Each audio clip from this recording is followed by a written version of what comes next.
When patients come up to the hospital for further tests, they often are seen by the surgical teams who break the bad news that the test results have shown that they have cancer. We make sure we see them in an environment that's appropriate. We ensure that the room is available where we can seat them and relatives, and we often see them with our nurse specialists.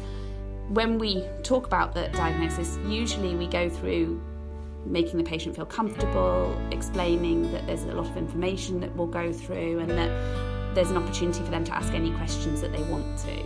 Once we've sort of gone through the medical history, I often ask them what they know and understand about why they've come to see us today and what they understand about the cancer. And then we have a very honest and open conversations about what the diagnosis means for that individual patient.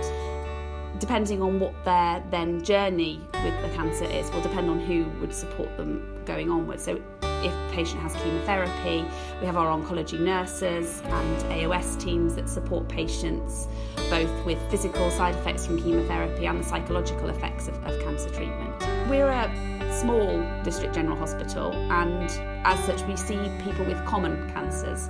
We're very closely aligned to both Norfolk and Norwich and Adam Brooks Hospital, and most of our cases are actually discussed with the clinicians over at Adam Brooks or Norfolk and Norwich.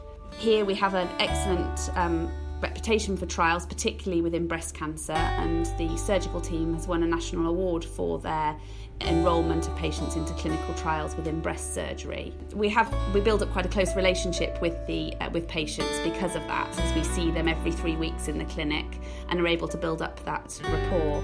It's a small chemotherapy unit, so patients get to see other patients going through treatment at the same time.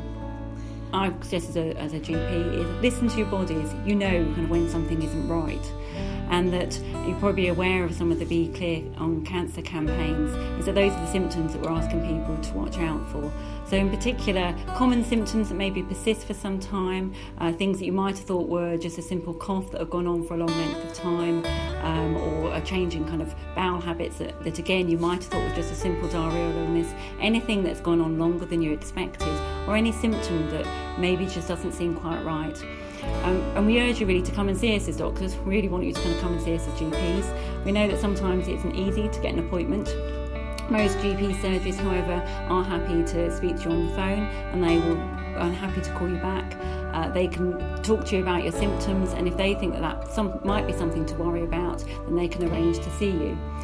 The good news since 2005 is that there is now an urgent referral system that we can do as doctors to get you seen as quickly as possible to exclude cancer, and this is called the 2-week wait system. And the good thing about this appointment system is that you will get your initial appointment within 2 weeks and start at least the process of finding out to exclude or to find out if you have cancer.